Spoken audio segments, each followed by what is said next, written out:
This time we're back on a hunt to build my dream NES collection at the Leeds Gaming Market, the surrounding area and beyond. But that's not all. This time we also have our very first NES CEX roulette. This year sees the 40th anniversary of my life, and 2025 sees the 40th anniversary of the iconic Nintendo Entertainment System. And to celebrate these two milestones, I wanted to build my dream NES collection and prove the only reason we grow old is because we stop playing. This is the NES Top 40 at 40.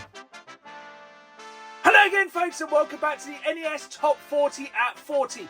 My journey over 2025 to try and build my dream NES collection to celebrate not only the 40th anniversary of one of the most influential consoles of all time, but also my 40th year on this planet. And this time we are heading to Leeds Gaming Market and the surrounding area and beyond on the hunt for NES bangers. If you enjoyed this episode, please hit the like button and please subscribe. As I put new videos out, set a like and 5, as well as bonus content throughout the week. I really want you folks along with Ryan. If you ever miss an episode of the NES Top 40 at 40, fear not, I'll link them all down below in a playlist. Here we go then, one final time here on the channel to Leeds Gaming Market. You know the story by now. It was a super early start, around 5 AM, leaving Norwich to get to the gaming market for 10:30. But honestly, whenever I go to these gaming markets, I like to be one of the very first people through the door because the very best items go very, very quickly. So by now, I'm already looking for PlayStation Platinum games, NES games, and just games in general for my collection. But of course, today we are mainly focusing on NES games, and I'm especially looking for those rarer games you just don't see all the time. So let's hope we can find something rare here today at Leeds. Here we have our first NES games of the day here at Leeds Gaming Market, including a game which is on our list, Star Wars. But at this point of the challenge, we can afford to be picky, be that price-wise or condition-wise. Remember, we're looking for these games to simply be loose. We're not looking for them to be CIB, but we are looking for them to be in very good condition. So with some of these, I did pass because the condition wasn't quite mint. Now, while we're not looking for CIB NES games specifically, if I find them at a good price, I'm going to add them to the collection. And this one was very tempting, Low G-Man. This is a game a few people have recommended, which I needed to add to my NES collection. There were some really good games here at decent prices, like Blaster Master for £45. And this game, which I've never seen before, Adventures in the Magic Kingdom. And I have to admit, this one had me intrigued. A Disney game for the NES, which I'd never heard of before. Very interesting. Now here's the thing, when you are hunting for any video games at gaming markets, NES or any other console, chances are you are going to pay a premium for these games, because gaming markets such as this one here at Leeds are the best place to find rarer or more obscure games for your collection. But more often than not, and this goes for all traders, and I totally understand this, they are charging slightly more than market value for a lot of these games. For example, here we have a copy of Pro Wrestling for the NES for £35. That is a game which is around the £15 to £20 mark in CX, and that price has only just gone up recently, so it definitely pays to shop around when you're at gaming markets, because you can still find some bargains. And once again, that CIB Star Wars for 45 quid was very, very tempting, but we haven't found the game I need just yet. Like I said, we're looking for the rather obscure NES titles this time, such as this game right here, Asterix. My wife is a massive Asterix fan, and I never knew there was an Asterix game on the NES. That would be a tempting one to pick up in the future. But I'm looking for a game from the list this time which is obscure, that we can't simply jump on eBay or even CX and just grab. And I'm hoping to get it at a decent price. Yes, it's a big ask, but you know, if you don't aim high, you hit low. So we are still on the lookout for a game off our list which is rare or uncommon or even just an absolute bargain. But there were so many incredible NES games here at Leeds Gaming Market. I was pleasantly surprised to find an abundance of box CIB NES games here at Leeds Gaming Market. It seems to be a console a lot of people have fallen out of love of collecting for recently, which for me is fantastic. It's a great time to pick up games, and this goes to prove what I said earlier. Here we have a copy of Pro Wrestling, but this time for £18. It goes to show it's worth shopping around even at gaming markets, but of course it's a gamble, as games do not stick around here very long, especially if they're rare or uncommon, and you always run that risk of umming and ahhing and coming back and the game being gone. It's a constant gamble when you are hunting at gaming markets, as you never know what's going to happen. Much like how I was pleasantly surprised by how many CIB NES games were here, I was just pleasantly surprised in general about how many NES games were at Leeds Gaming Market. There were so many games. I was even hunting under tables for these games, but so far we were coming to the end of the gaming market and I hadn't found that must-have game. With the NES Top 40 at 40, it's not a sprint, it's a marathon. We have until the 15th of December 2025 for me to build my dream NES collection. And at this point, we can afford to be patient. But my patience paid off because right at the end of Leeds Gaming Market, we stumbled across this game right here. On the last stall I went to, Street Gangs. A very rare, hard to find game for the NES. No stock in CX at the moment, so very happy to find this one and round off what had been an absolutely incredible day at Leeds Gaming Market. It was definitely a case of quality over quantity, but I was very, very happy with the one NES game we picked up this time, and hopefully this is a taste of great things to come at gaming markets. Here we are then, back in the games room after the absolutely incredible Leeds Gaming Market, and this is just the first of many gaming markets I'll be hitting up all over the UK over the course of 2025, and of course you'll see it all here on the channel, so make sure you hit that subscribe button. But this time we only have one NES game we picked up at Leeds Gaming Market. It's definitely though a case of quality over quantity.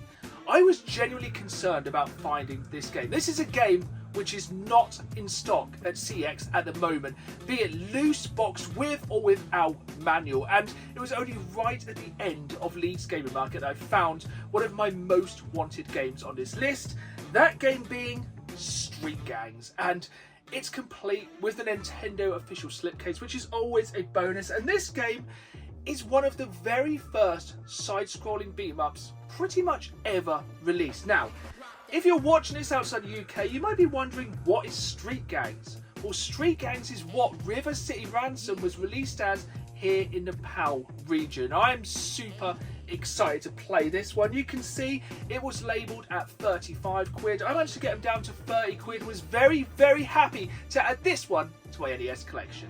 On the way back from Leeds Gaming Market, we stopped in Leeds White Rose CEX. That's because there was an NES game listed on their website which I wanted to pick up from this particular store. Now, unfortunately, on this day, it wasn't the Golden Zelda cartridge because, honestly, I had blown my entire budget at Leeds Gaming Market. So we were on the lookout for a cheap NES game. And you can see there's a really good selection here, but unfortunately the NES game we're looking for wasn't on the shelf, so I'm hoping it's behind the counter. But this was super cool to see while I was at Leeds White Rose. Not one, not two, but 3 WWE Collector's Editions for the PlayStation 4. Not NES related, but it was super duper cool to see. So I went up to the counter to see if we could find this elusive NES game. I still can't find it here, but spoiler alert, we got it. Any guesses what cheap NES banger we picked up from CEX White Rose Leeds? I'll give you 3 clues. Number 1, it is a game released by Capcom. Number 2, it is a Disney game. And number 3, it is based on a popular Saturday morning cartoon. I'll give you a few minutes to guess which game this is. Nintendo, a quick-loading cartridge system with over 60 of the hottest titles ever. Games like Batman, a life-and-death struggle to end the evil Joker's reign of terror and save Gotham City. Games like Super Mario Brothers, a battle to rescue the Mushroom Princess from the evil Koopa Turtles. Go for the joystick for extra control, or go to infrared for remote control. The hottest games are on Nintendo, the world's #1 game system. The game in question is this game right here, DuckTales for the NES. And I can't believe we're 2 for 2 for games picked up this time with the official Nintendo dust sleeve. And this is in absolutely incredible condition. And this is a cheap banger for the NES, just 12 quid loose at CEX. And I have no idea why this wasn't on the shelf, so it's always worth checking the CEX website or app when you're in store in case they have any hidden retro.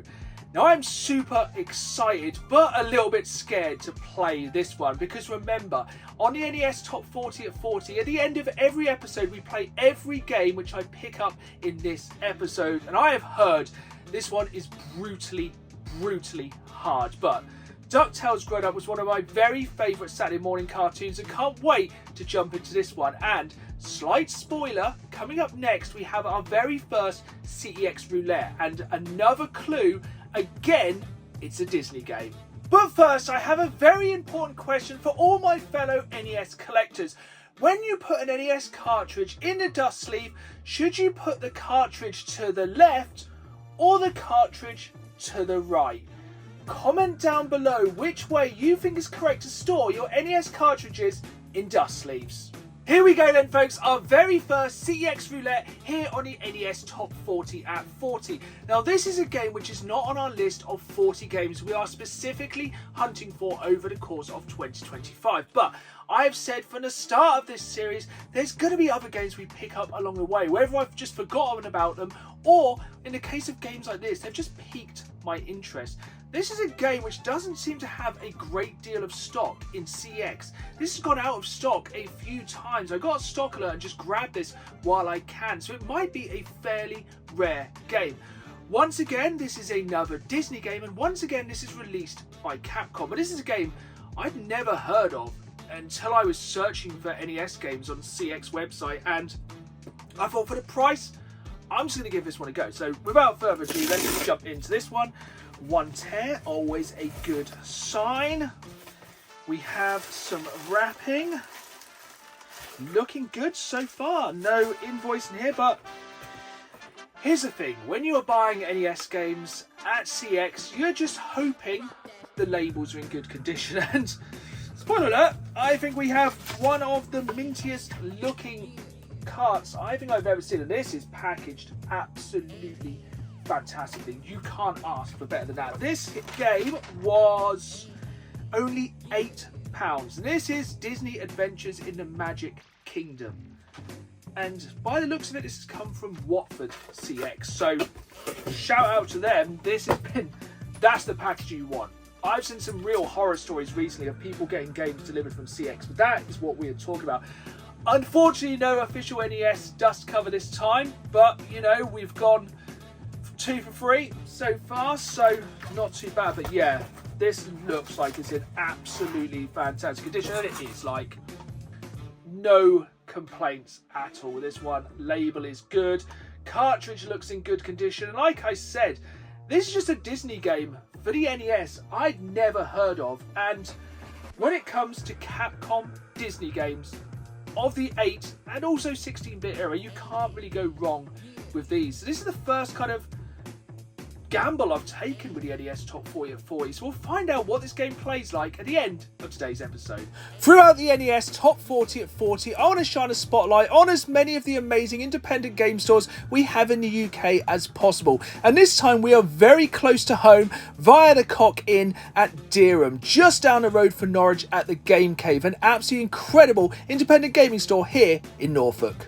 The Game Cave has an absolutely incredible selection of both modern and retro games, and I've picked up so many incredible pieces from here over the years, including the Resident Evil 4 PlayStation 2 chainsaw controller, and the prices here are absolutely fantastic. But of course today we are on the hunt for NES games, and we managed to cross a very good game off the list at an absolutely incredible price. The prices were so good, I even picked up a Switch game while I was at the Game Cave. But let's take it back to the games room one last time and go through these amazing pickups from here, the Game Cave.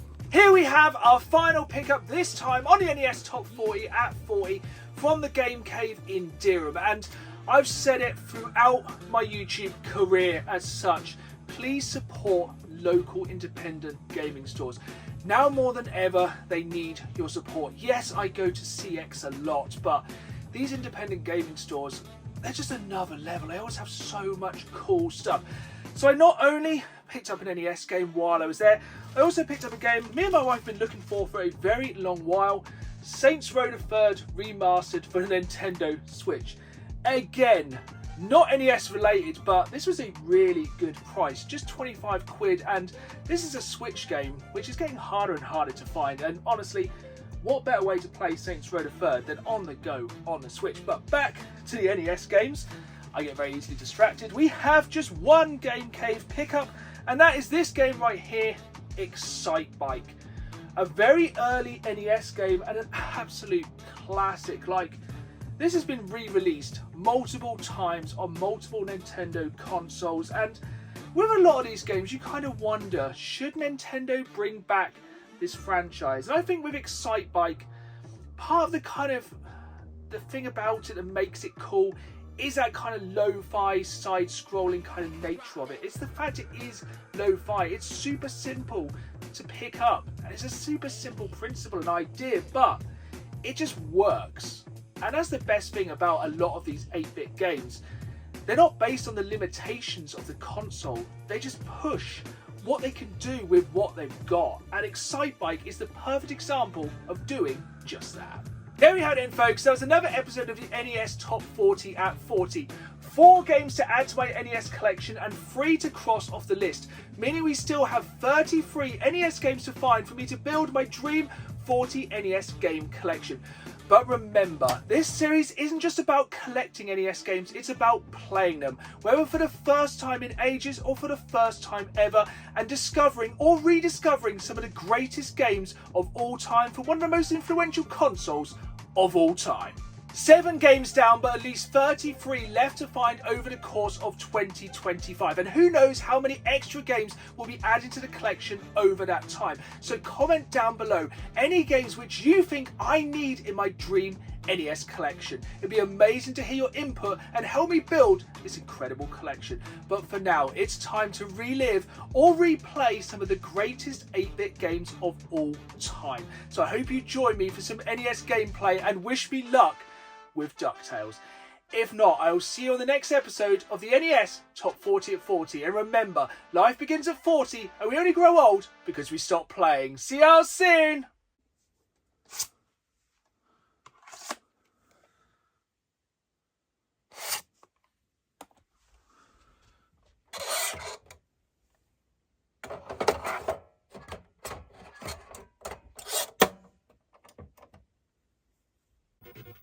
Here we go then, my first time ever playing Street Gangs on the original hardware. That's right, this time on the NES Top 40 at 40, we are using my original top loader NES console. And let's jump into this absolutely iconic side-scrolling beat-em-up game. So, message speed, slow, fast. I reckon we can go with fast, and we'll go with skill level novice. Let's jump into this one. So, I hold your city captive and Ryan's girlfriend hostage with my gang of students and evil bosses. Nobody can stop me now. Meet to my demands or else. P.S. Alex and Ryan, if you interfere, you'll be in for the fight of your lives. Slick. Let's go. This is just such an iconic kind of pixel art game as well. Like, I was not expecting them to throw. Oh, that's a cutscene. I was a little concerned. I was actually. Why am I actually playing the game? I'm really not sure at this point. Yep, I am. I'm just not doing well.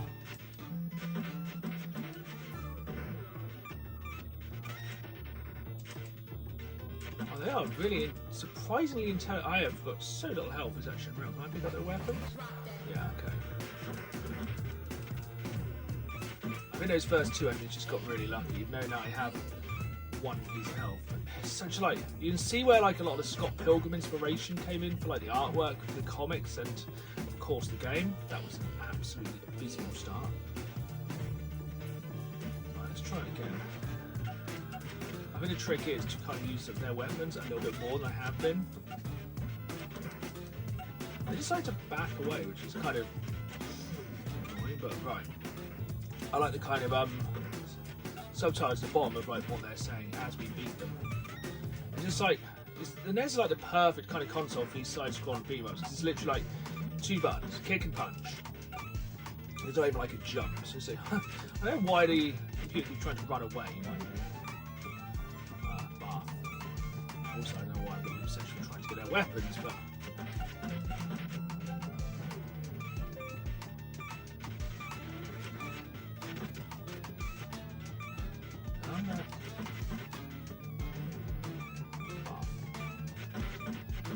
Oh, I was very eager to get beaten up. Should I be getting the coins? Probably, but let's just keep pushing forward. Also, as well, music. Very, very catchy. This game. Very nice bit of music. Next scene. Stick bit. Oh, that guy. I like how eager they are to kind of get to you, and the fact when you kick them, their sunglasses kind of fly backwards. I can imagine this game's a lot of fun in co-op as well, like for 2 players. I don't know if there's probably more enemies. Look at that lovely bouncy coin. But even with this small impressionist game, I can kind of see why. You can kind of see this is like the original formula for the kind of side-scrolling beat 'em up. Just had a weapon. Oh, I think you can actually run if you like kind of hold. Oh yeah, you can actually run as well if you double tap forward. Oh, you can do like a weird flying kick as if I fell over and stuff. Oh my god. Wow. Oh, it's coming. They're not there now. Oh, that's cool, that has kind of depth. Ooh. We've got like just bystanders now walking around. A sushi bar. Anyone actually coming to fight? Oh, just walk through there. That's kind of cool though. It's kind of cool. It has a little bit of, you know, free roam to an extent. That's sometimes you just sprint through some areas if you're just running through without anyone to fight.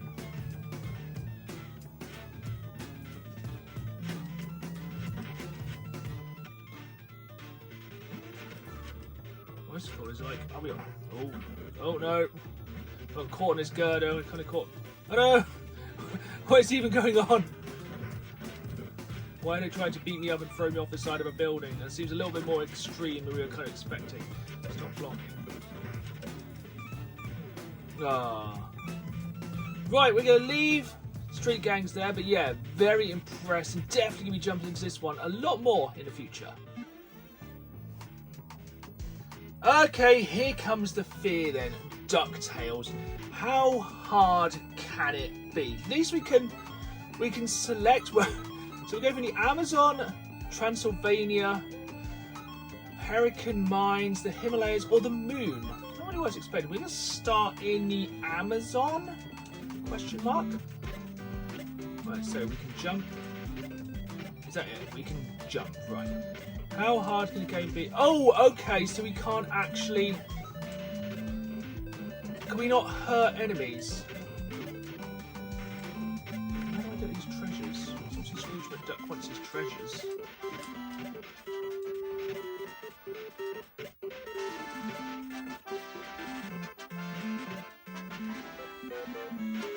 Okay, not gonna admit I have no idea what I'm going to be doing in this one. No idea what is monkeys, no idea how to get the treasures. Okay, so every single thing will hurt me in one shape or form. So basically it's a case of jumping over absolutely everything. It's one of those weird games because you kind of instinctively go for that kind of Mario way of looking at things and thinking, right, I'm going to jump on things' heads to hurt them. I don't actually know how to get treasures either.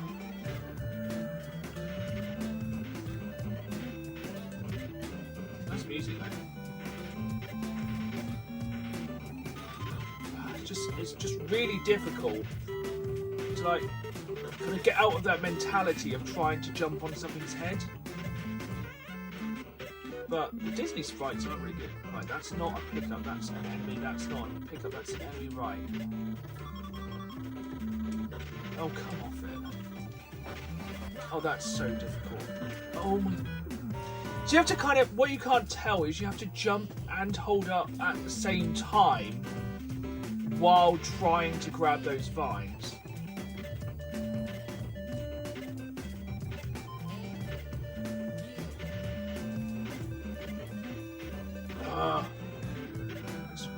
Scrooge McDuck just seems a bit tight with the jumps as well. He doesn't seem to jump quite as far as you expect him to jump. Yeah, so you have to kind of like jump and grab it as you go. What's this? Is this something that's going to kill me? Like, this just seems like an incredibly harsh jump because he's blatantly going to grab me the second I drop down. So, okay, or just when I get remotely close. And how am I going to get across that? So we have to go back, and then it's going to kill me and it's going to be game over. Okay, I'm not going to quite give up on this one quite yet. Definitely want an easy game. Let's try the Amazon again. I feel like there's something we're missing here. Oh, is it actually keeping a total of how many times I've failed the levels? Is that would be... Oh, come on. That would be a terrifying statistic. Oh, it's just... A lot of jumps you feel like you should make, but then you can't. Like that seems like a shorter jump than the one before. And I don't think there's any health pickups either. Unless I'm missing some that are really obvious. Harsh.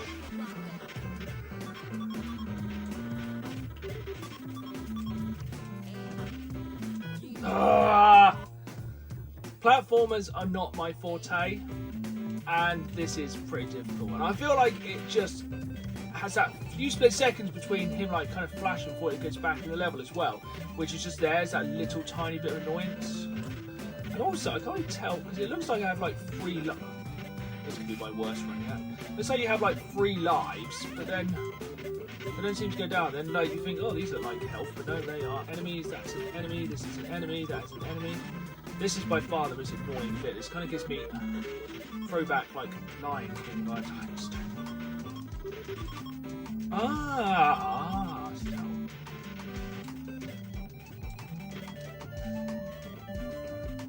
How do I open the chests? I feel like Scrooge is missing something here.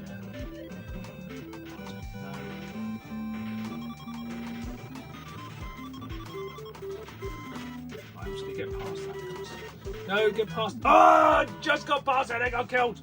Okay, this game does live up to the hype. It's incredibly annoying, and it's way too early in the morning to be annoyed. But it's very cute, very cool-looking Disney platformer, which hides a dark difficulty. Now I feel this may be more my level this morning. Adventures in the Magic Kingdom. This sounds a lot more easy, hopefully. Famous last words. My name is Dan. Right, Mickey. Hey, Goofy. It's time for the big parade. Where's the golden key to the gate? I presume we've probably lost it. Goofy. Oh, gosh. I'm sorry, Mickey. I must have left it in the castle. Donald. Don't worry, Mickey. I should really do a better Donald Duck impression. Let's go to the castle right now. Wait a minute, Donald. We need 6 silver keys to open the castle gate, and, well, I'm not sure where I left them, but they're somewhere in the Magic Kingdom. That figures. Donald, what, you mean we've got to find all 6 keys? There's not enough time. Maybe you can find the 6 keys for us. That's really creepy. I'm staring into our souls. 5 are the attractions. We'll have to ask around for the 6th one. I'm sure you can do it, but please hurry. The parade can't go on without them. So it's... okay, it's like a little weird... So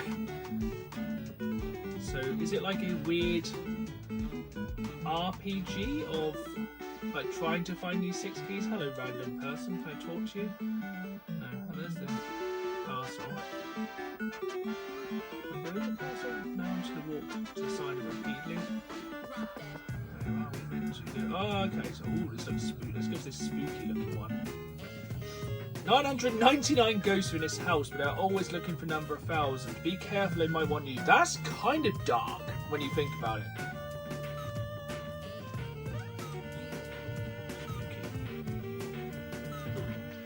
At least we have a weapon. Let's go.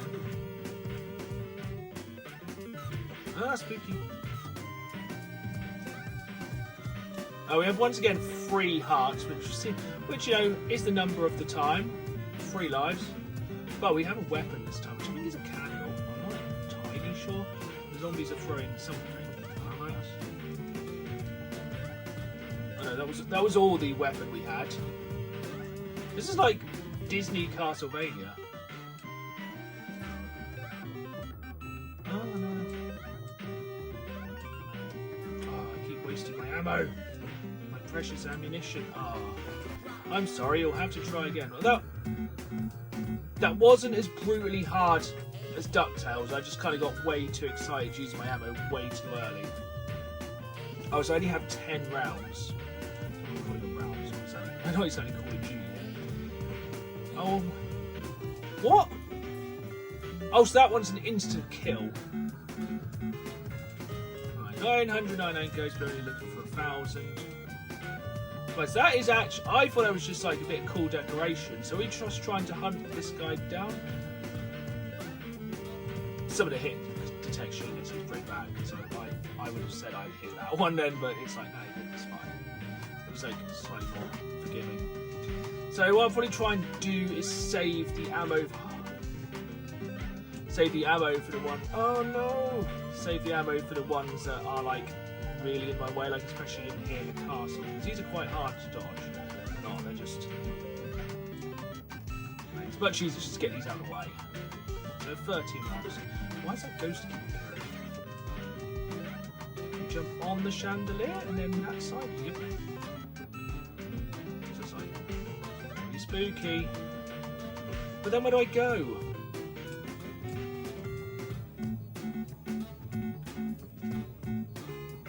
Yeah, it says 9. Still think that message is way darker than I think it's intended to be. Let's try the low road this time. This is actually a spooky one in the grave.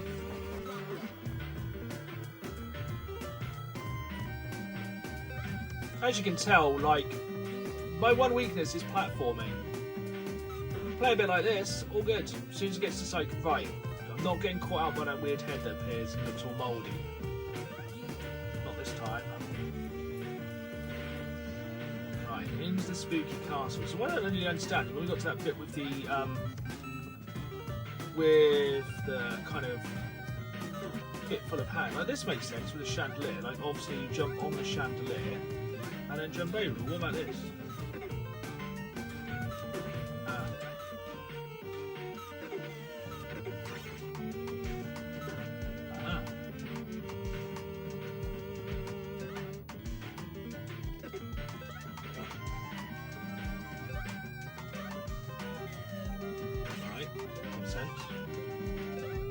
Okay, I think sometimes the jump is actually way further than you expect it to be. Like you can actually jump.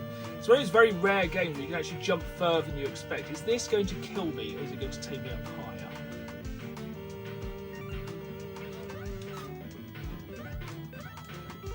Okay, what now? Oh, it's a lift. That's definitely like a spooky. A lovely couple having a nice time, and they're dead. Oh, that's not the right time to run out of ammo. I don't know if I can make that jump. Oh! Okay. I'm not going to bore you with me trying to play this game indefinitely, but genuinely, I actually think this is a really, really good game. So, if you're looking for this one, I'd definitely set a CEX stock alert. But yeah, I'm genuinely impressed by this one. There was only one of the 6 golden keys, so I'm guessing it's kind of different worlds. But yeah.